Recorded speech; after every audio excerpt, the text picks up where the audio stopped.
कह रहे कोई भी तपस्वी उसकी समानता नहीं कर सकता।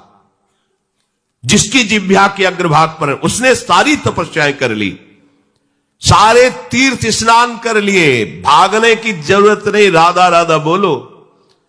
सारे तीर्थ स्नानों का फल तुम्हें उसी क्षण मिल जाएगा जो तुम्हारी जिह्वा के अग्रभाग पर श्री हरि का नाम, प्रियाजू का नाम विराज।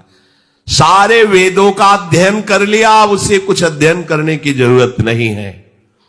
जो बड़ी बड़ी तपस्याओं से, तीर्थयाटन से, वेदाध्ययन से, यज्ञ आदि से गति मिलना दुर्लभ है, वो तुम्हें नाम से प्राप्त हो जाए। कौन हो, कहां हो, कैसे हो, कोई प्रश्न नहीं।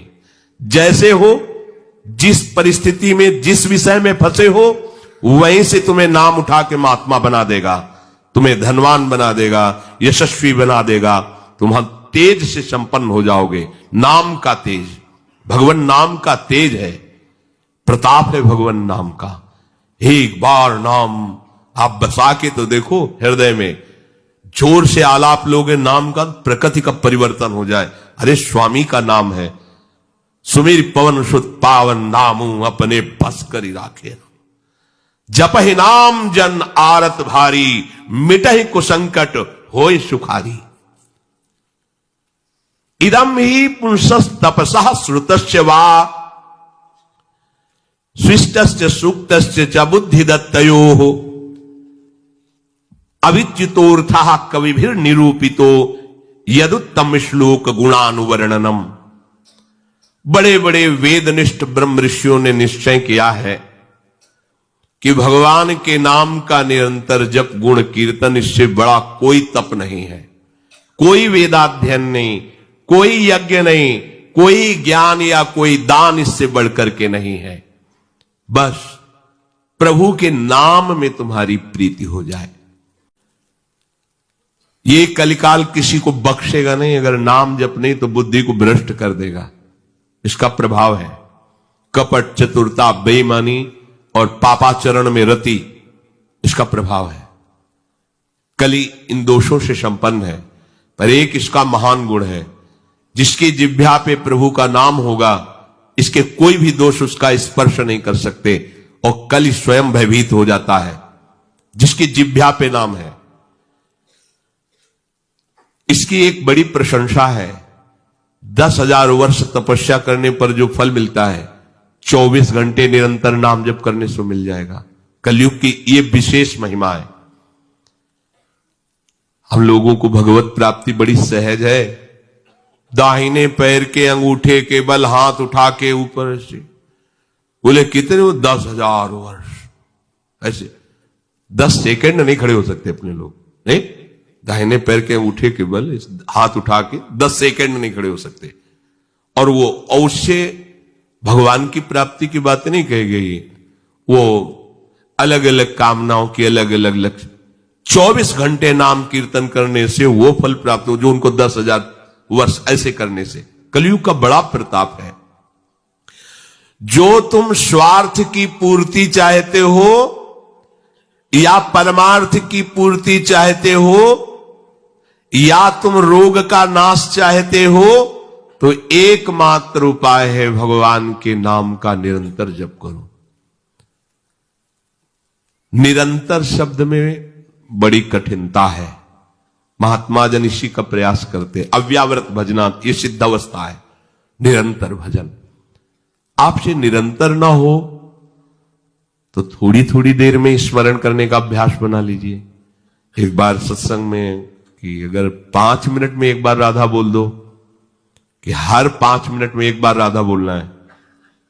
राधा 5 मिनट फुर्सत करो, चिंतन या कार्य जो कर रहे हो, पर 6वां मिनट न लगने पावे फिर 5 मिनट राधा। एक दिन आप देखना निरंतर नाम चलने लगेगा। इससे विषयों के प्रति जो आसक्ति है वो एक बार तो बढ़ेगी। होम्योपैथिक दवा जैसे नहीं, रोग एक बार उभरेगा, आपको लगे, वो बढ़ती नहीं है, अंदर छुपी हुई निकलती। ध्यान से सुनोगे तो प्रश्न खत्म हो जाएंगे। अपने लोगों के प्रश्न रहते हैं, जब भजन में बैठते हैं तो बड़ा मन चंचल होता है, बड़ी गंदी बातें आती हैं, ये वो हम भी कह रहे हैं।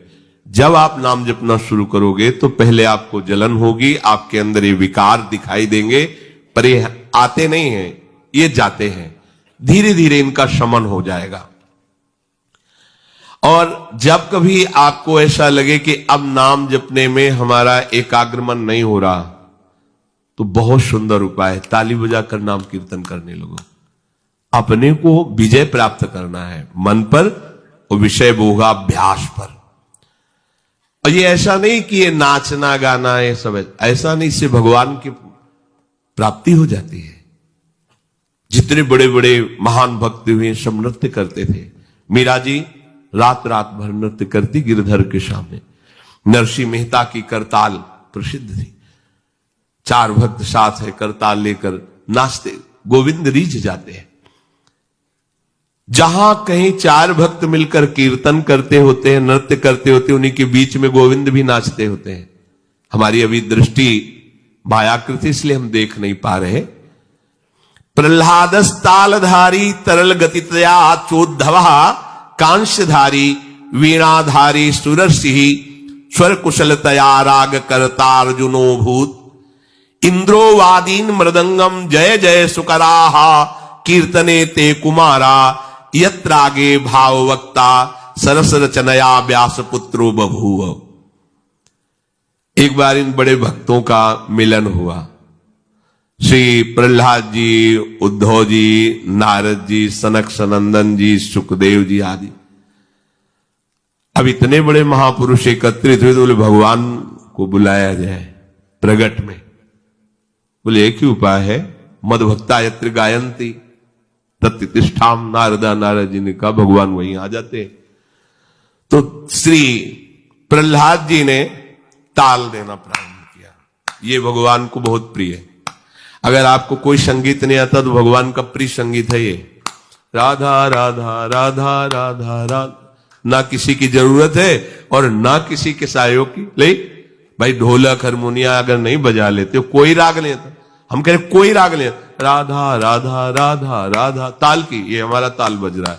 ये बहुत बहुत ही काम की बात है। आप मान लीजिए, आपको मन लगाने के लिए बहुत बढ़िया उपाय और भगवत प्रसन्नता का बहुत बढ़िया उपाय। जहां आपका मन न लगे शुरू आप देखना मन लग जाएगा। उद्धव जी ने मंजीरा उठाया। अब मंजीरा सब कोई न बजा पाए तो ऐसे ही उसको करते हो, राधा राधा राधा जय जय राधा वल्लभ श्री हरिवंश राधा वल्लभ से वो आ जाएगा बजाना। हम ये देख रहे हैं कि प्रभु समस्त कलाओं से युक्त है और आप उनका गुणगान करो तो सीख जाएंगे। इतनी बड़ी बच्ची है, स्कूल ही नहीं गई, पूरी चतुरासी जी कंठस्थ सुधा निधि। आश्चर्य है, सुधा निधि के श्लोक बोलने में व्याकरण पढ़े हुए भी लड़खड़ा जाएंगे और ककहरा नहीं पढ़े, गई नहीं स्कूल। ये सर्वाश्चर्य में सकल विद्या विदित रहस्य श्री हरिवंश हित। हमारी स्वामिनी सकल विद्या विदित है, आश्रय निर्मल हृदय ने लिया, वाणी प्रकाशित है। श्री चतुरासी जी कंठ। हम तो आश्चर्य, पर सर्वाश्चर्य में स्वामिनी जो, इसलिए क्या नहीं आपको ज्ञान हो जाएगा। आपको क्या पता नहीं चल जाएगा। जब प्रभु का पता चल गया तो सब उन्हीं में समाये हुए सब ज्ञान आ जाएंगे।